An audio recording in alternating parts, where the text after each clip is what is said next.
Non, je voulais vous raconter une anecdote qui m'est arrivée très récemment. Qui est un truc que je vous recommande et un truc que je vous recommande pas du tout dans la même anecdote. Vous allez voir. Donc, les faits se sont déroulés ce lundi, donc il y a 2 jours. Et donc en gros, je suis allé à une soirée jam. Attendez. Je suis allé à une soirée jam de jazz. Jam de jazz à Paris, ce qui est déjà totalement inhabituel et un truc de bobo terrible quoi. Et c'était incroyable. C'était incroyable. C'était dans un bar qui s'appelle le Sunset Sunside, donc c'est à Châtelet. Okay. Et tous les jours ils font des trucs de jazz différents quoi. Et le lundi en fait c'est genre un truc assez libre et tu peux rentrer. Ça commence à 19h. Tu rentres et puis en fait tu payes 3 € de plus sur ta boisson et ta boisson te permet de rentrer dans la salle. Okay. Et c'était incroyable, genre vraiment c'était fou, sachant que de base je m'en branle du jazz. Enfin, je sais pas si... Est-ce que tu t'en branles ou est-ce que tu n'aimes pas ? Un peu des deux. En fait, je crois que je connais pas trop et j'ai beaucoup de clichés sur le jazz, etc. Et le peu de jazz que j'entends, c'est genre quand mon père écoutait Radio Nova dans la voiture, genre à minuit et demi, tu vois. Et où là, c'est juste du jazz. C'est horrible. Enfin, et tu peux nous énumérer les clichés que t'as sur le jazz ? Ça m'intéresse. Un top 3. Oh là là. Que c'est très désagréable à écouter. Donc tu détestes. Moi, ça que me c'est tend. un peu élitiste. Mais le jazz, ça me tend. Moi aussi, ça me tend. C'est méga élitiste, mais ouais. En quoi c'est élitiste ? Ouais. Parce que souvent les gens qui kiffent le jazz, genre faut pas faire de bruit quand t'écoutes, tu vois. Ah ouais, je vois ce que tu veux dire. Oh là là, ok, d'accord. Mais par contre, je trouve qu'il y a beaucoup de variété dans le jazz. Ouais, tu vois, moi j'y connais rien en fait. Genre, j'étais en mode. Surtout, en fait, j'ai vu le film Soul. Je sais pas si vous l'avez vu. Soul.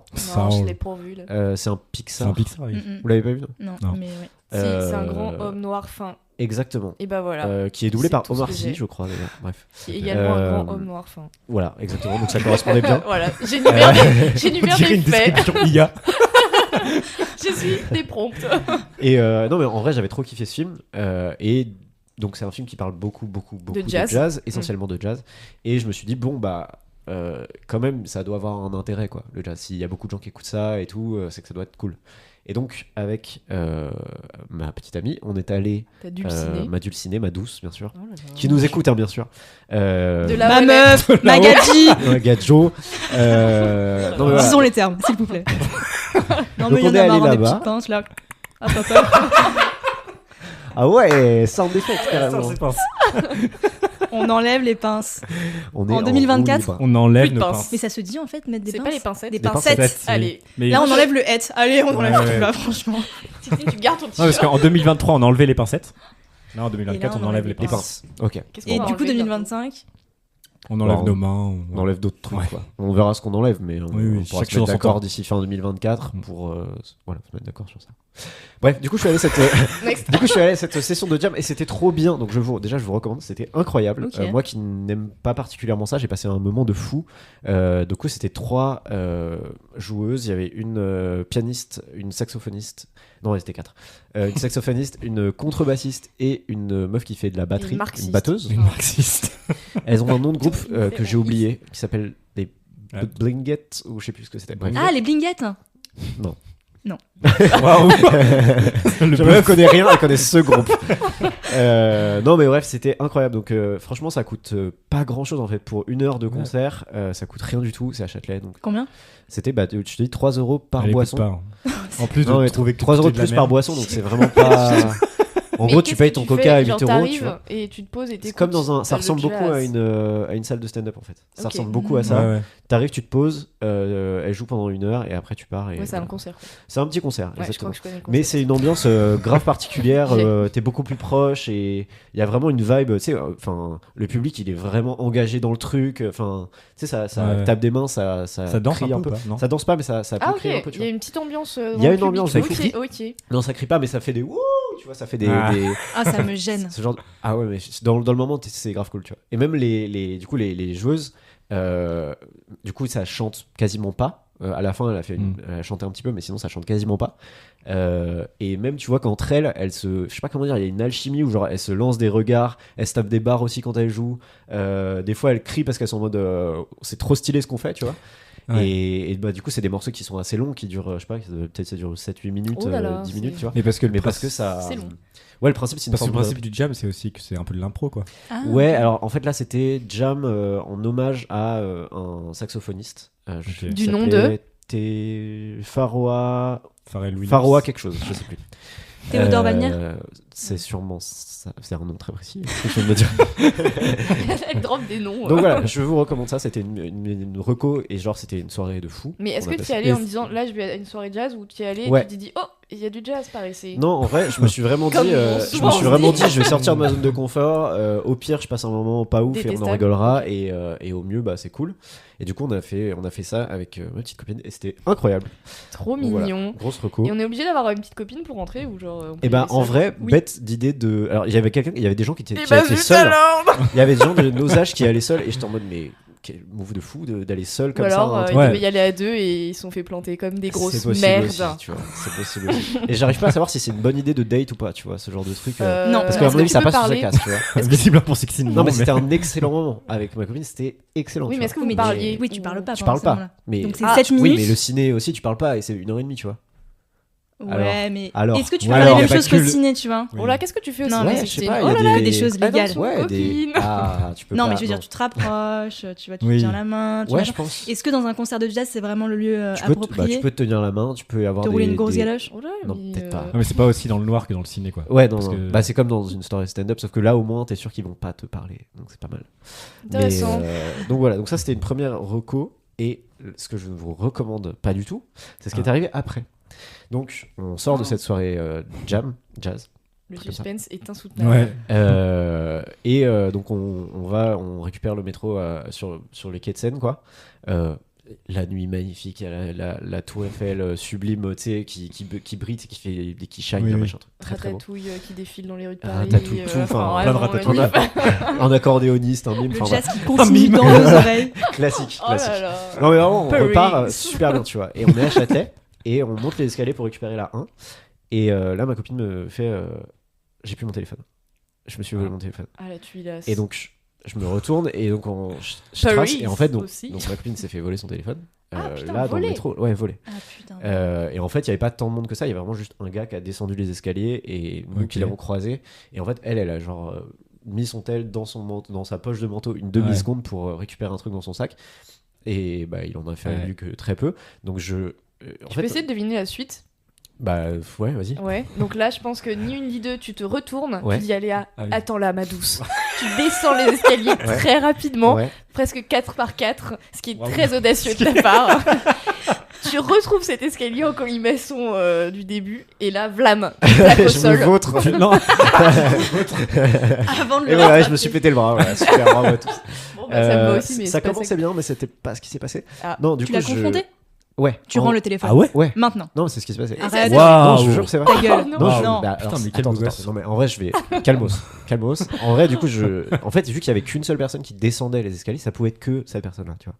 Donc, elle s'en rend compte tout de suite. Donc, je descends les escaliers 4x4. Ah bah. Et en fait, il y avait un couloir qui menait à ailleurs dans Châtelet.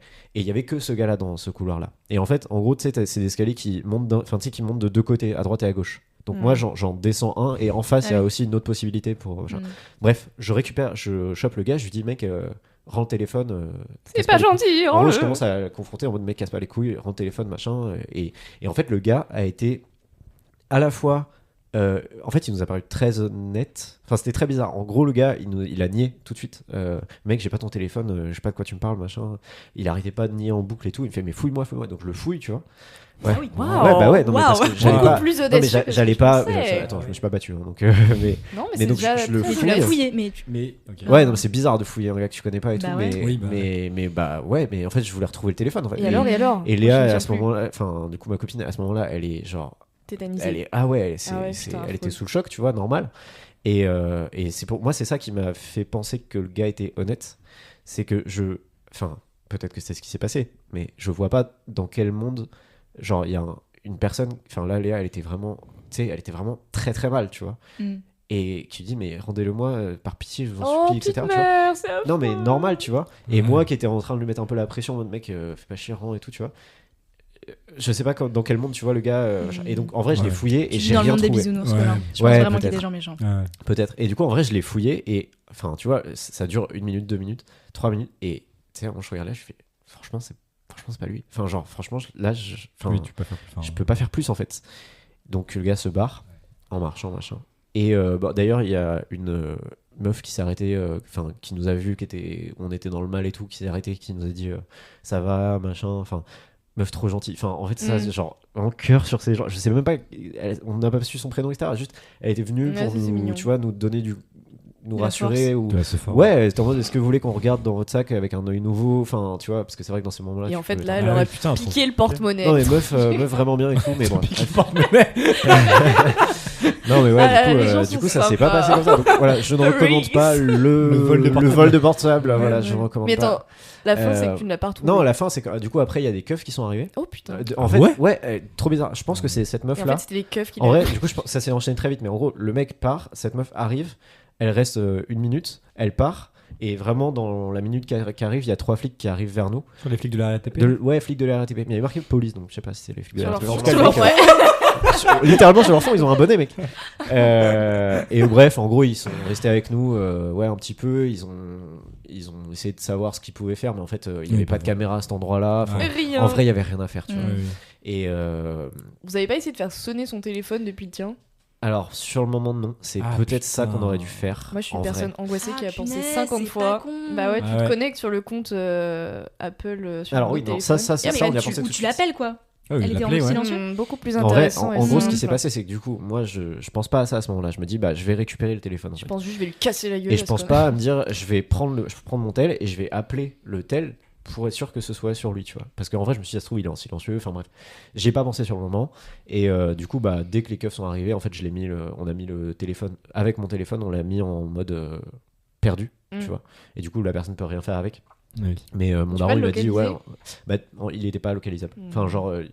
Enfin, tu sais, il te dit il est offline, etc. Bâtard. Donc voilà. Mais en gros, mon daron. C'est pas braqué. Le mec, c'est pas du tout braqué. Le mec, calme et tout. Enfin. Il avait l'air honnête, mais bon, évidemment qu'ils ont l'air honnêtes, tu vois. Mais mon daron, il m'a dit qu'il y avait moyen qu'en fait, il les donnait à quelqu'un d'autre. Ah oui. Parce qu'en gros, moi, ce qui s'est passé, c'est que je descends les escaliers à fond et je vois un gars monter l'escalier en face, tu vois. Donc je choisis, soit je vais voir le gars qui monte les escaliers en face, soit je vais voir le gars qui descendait les escaliers, qui est parti dans l'autre couloir. Et donc, je vais voir le gars de l'autre couloir. Mais en fait, si ça se trouve, le gars de l'autre couloir a donné le téléphone à l'autre. Et tu vois, il y a eu un échange et que j'ai pas capté parce que, voilà, dans les 2 secondes où c'est arrivé. Voilà. Mais. Putain, la pauvre. Donc, ouais, c'était un peu chaud. Et donc, voilà, hier, on a fait tous les trucs. C'est mon angoisse de faire voler des trucs, genre vraiment. Ça vous est jamais arrivé? Est-ce que ça m'est déjà arrivé? Non. Moi, j'ai perdu des trucs où je me les suis fait voler, mais je me suis jamais dit. Je pense que c'est plus de la perte. Ouais. Non, genre mais mon porte-monnaie. Pour le coup, c'était pas violent comme genre on s'est pas fait taper ou si, je me suis déjà fait voler des trucs et c'est très désagréable en fait. Genre pickpocket pas pickpocket, mais en fait c'était en Erasmus, j'avais un bracelet, j'ai laissé traîner sur la table, il y a des gens qu'on connaissait pas qui étaient un peu chelous qui sont arrivés et le bracelet est parti avec cette femme. Donc en fait ce qui est horrible c'est quand tu connais le voleur et tu sais qu'il a ton truc et genre tu te sens, t'es en mode là il y a une connasse qui a mon truc et je peux pas le récupérer. Mais c'est ça. Et puis du coup, ce qui est logique aussi, c'est que ma copine elle culpabilisait. Enfin, un peu, tu vois, elle était en mode. Non, mais t'es en mode. J'aurais dû faire tel truc. Et en fait, tu peux pas culpabiliser. Oui, parce que. Enfin, c'est. À la fois, c'est dur de pas culpabiliser, et en même temps, t'es là, genre, c'est fait, et voilà, c'est chiant. Enfin, bon, bref, voilà, donc c'était une soirée. De fou, genre il y a double qui était lundi, c'était un petit peu chaud. La douche froide.